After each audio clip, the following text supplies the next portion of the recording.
Saudações, caros internautas. Meu nome é Antônio Nhanarla e hoje invadimos a vossa tela, as vossas redes sociais, para trazer mais um tema neste horário que é do Hora Gira Podcast. Hoje vamos falar do papel da família e dos cuidadores no autismo e para tal temos uma convidada. Carlita, por favor. Saudações a todos que estão a nos acompanhar. Meu nome é Carlita Baltazar, sou psicóloga. Ok, vamos iniciar esta nossa conversa, esta nossa interação com uma pergunta básica sobre o autismo, os sinais, os prováveis sinais de alerta para uma criança. Certo. O transtorno do espectro autista, vulgarmente chamado por autismo, é um transtorno de neurodesenvolvimento que afeta diretamente o comportamento, a interação social e a comunicação dos indivíduos. Os sinais e sintomas são mais comuns, né? Que nós podemos prestar muita atenção e sabermos que essa criança pode ter o autismo. São nomeadamente a falta de comunicação verbal ou não verbal, a andar com a ponta dos pés, são hipersensíveis em relação ao som, eles ouvem o som com maior intensidade e também essas crianças têm seletividade alimentar, ou seja, tem determinados alimentos que elas não comem. Outras crianças também apresentam agressividade, arranham-se, batem-se, por vezes também apresentam birra, choram muito, por aí em diante. Obrigado. Ok, são vários sinais de alerta ou sinais e sintomas que podem sugerir, mas isto acho que é mais fácil para quem é profissional. Agora, para a família, para os pais, para os cuidadores, como é que pode fazer para diferenciar esta birra que nós consideramos normal com uma birra que a gente pode olhar para o transtorno do espectro autista? Ok. Para crianças que têm o espectro, o diagnóstico é feito depois dos 3 anos de idade. Mas antes desta faixa etária, alguns sinais e sintomas são evidentes. Por exemplo, a regressão. Ela começa a falar mãe, pai, com alguns 9 meses, 10, 11, até os 18 meses, podemos dizer que esqueceu. Ela já não consegue falar as mesmas palavras. Quanto a birras, né? Por exemplo, ela gosta de empilhar objetos. Se colocas ali a criança, empilha o objeto e tu tiras aquele objeto, ele vai chorar, vai gritar, vai se bater. Não, isso deve nos despertar maior atenção. Ok. E muitas das vezes, para não dizer a maioria ou quase sempre, os pais têm sido os cuidadores. São os primeiros a darem de cara com esta suspeita para até chegarem ao ponto de ir atrás de ajuda. Quais têm sido os desafios que mais, ao longo do seu percurso profissional, os desafios que mais os pais mais têm relatado no enfrentamento ao longo no cotidiano? É aceitação por parte deles mesmos e as pessoas ao seu redor. Logo que eles vão à consulta, encontram com um psicólogo, um médico ou um terapeuta ocupacional, ele dá o diagnóstico que o seu filho tem autismo. Então, é que muitos pais relatam que receberam aquela informação como choque, porque eu. Depois vem aquilo de não aceitar a situação, negar, mas prontos. A única coisa que os pais devem fazer é aceitar os seus filhos e depois também consciencializar as outras pessoas da condição da criança que eles têm nas suas vidas. É isso. aceitar a condição é o primeiro passo. E mais em diante vamos aprofundar sobre esta aceitação. Mas, para já, os profissionais que lidam com estas crianças, desde a escola até os profissionais de saúde mental que lidam com essas crianças, como é que podem, de forma a ajudar, de forma positiva, para que os pais saibam lidar com esta criança?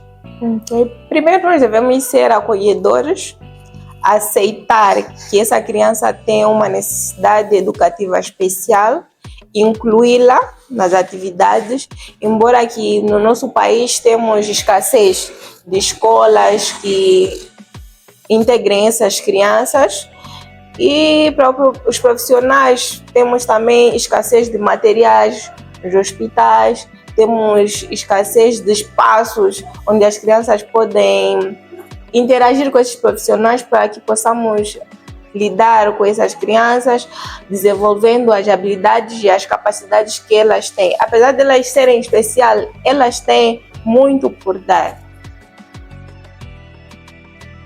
Obrigado. Então, nada de exclusão. Estas crianças precisam frequentar os mesmos ambientes que as outras, precisam ter interação diária com as pessoas, mas acho que muitas das vezes nós temos visto algum isolamento, uma tendência, né?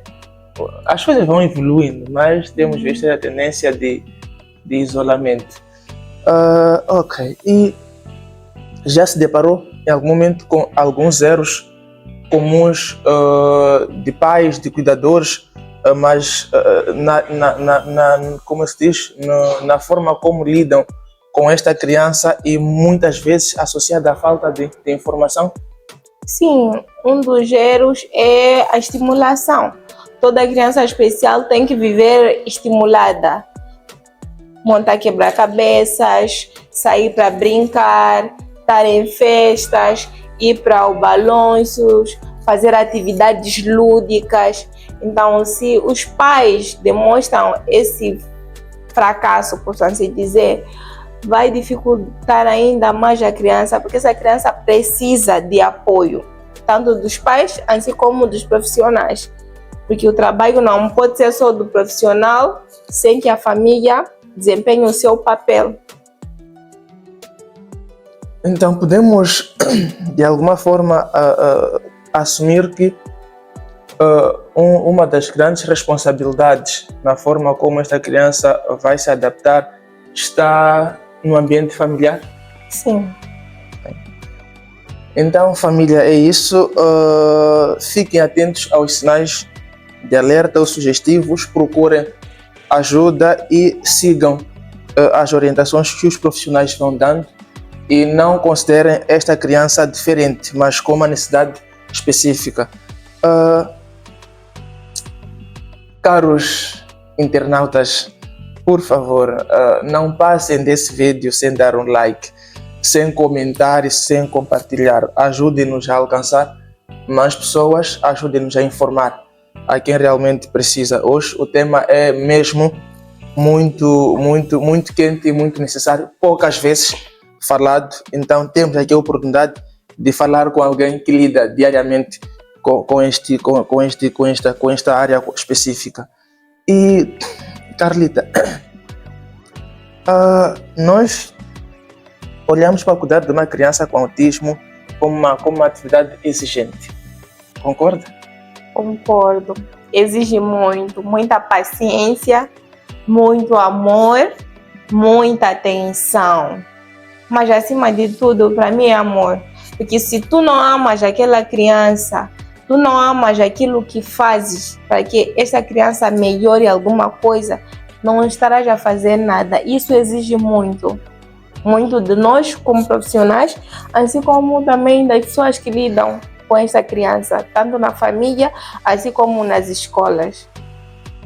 E sendo uma atividade, uma tarefa exigente, como é que todas aquelas pessoas envolvidas no atendimento a esta criança, na convivência com esta criança, como é que as pessoas podem fazer para evitar o desgaste? Porque ser exigente significa, falaste muito de paciência, Então, o que fazer para não chegar ao esgotamento, como é que se diz, ao desgaste emocional, principalmente? Ok. Tanto a criança, assim como os pais, cuidadores, precisam de psicólogo na vida deles, porque não é fácil. Há dias de crise que a criança chora, a criança não quer comer, a criança não dorme, anda de um lado para o outro, torna-se desgastante. Então, nós precisamos de ter acompanhamento de psicólogos com os pais. Ok. Já teve alguma experiência que pode partilhar conosco ou história de uma família que conseguiu encontrar ou alcançar este equilíbrio na convivência ou no convívio com uma criança? Sim, tenho uma história de uma menina que os pais aceitaram a ela como uma criança especial que vive com o autismo. Então, aceitando os pais, como posso explicar, qualquer gesto que ela faz, qualquer habilidade que ela demonstra, os pais ficam felizes e os pais sempre esperaram pelo tempo. Eles nunca ficaram apressados. Por que minha filha não fala? Por que minha filha ainda não pega corretamente o lápis? Por que a minha filha não se comunica com os outros? Eles sempre tiveram aquela paciência, aquele amor, aquela fé que um dia, no momento certo, ela vai desenvolver. E hoje, ela é uma menina que é excepcional. Ela fala, tanto que as primeiras palavras dela foram em inglês.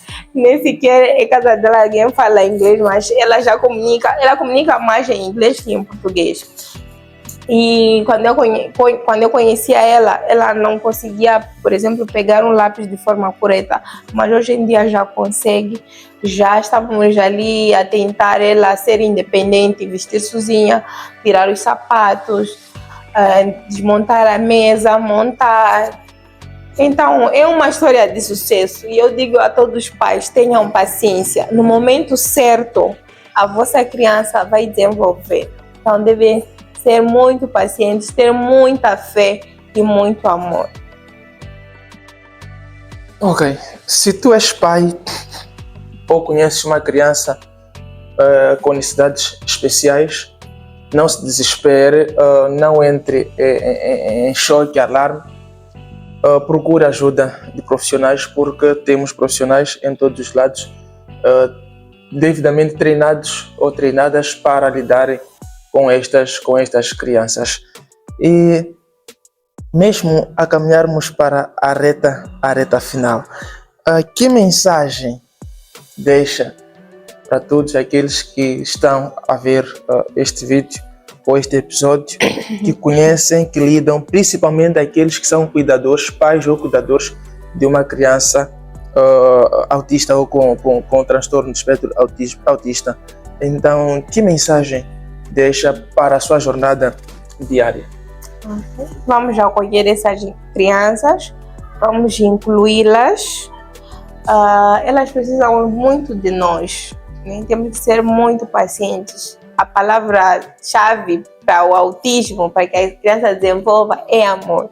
Repito, amor. Vamos amar essas crianças, vamos deixar que elas fluam. No momento delas, tudo vai acontecer. Não nos desesperemos. E também vamos evitar fazer comparações, porque o espectro, cada criança apresenta seu sinal e sintoma. Se uma desenvolveu bem a comunicação, outra pode desenvolver melhor a interação social. Então, palavras-chave que pelo menos consegui reter desta conversa: é preciso amar, é preciso ter paciência, esperar para que as fases de desenvolvimento aconteçam no seu momento, evitar comparações e sempre incluir esta criança ou estas crianças nas atividades do dia a dia. Em meu nome próprio, em nome de toda a equipe que está envolvida nesta produção, tenho a honra de agradecer a nossa convidada, a Carlita. Ela que é psicóloga clínica. Quem precisar dos serviços dela, ela está disponível. Podes aproveitar o espaço para falar dos seus serviços. Muito obrigada. Como ele diz, eu sou psicóloga, trabalho com crianças com necessidade educativa especial, faço atendimentos virtuais, assim como presenciais na cidade de Quelimane. Então, se tiveres uma criança que necessita de um apoio de uma psicóloga, podem contactar-me através do seguinte número: 86 53 76 074. Repito, 86 53 76 074. Muito obrigada.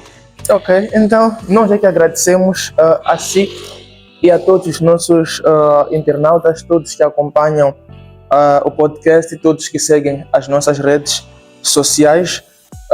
Este é o Hora Gira Podcast e despedimos-nos com a dívida e a promessa de voltar na próxima semana, no próximo sábado, com mais um episódio. Então, fique ligado, não te esqueça, siga as nossas páginas Facebook, LinkedIn e Instagram, Visão para Ajuda Humanitária, e também o canal de YouTube com o mesmo nome, Visão para Ajuda Humanitária. Estamos juntos, até!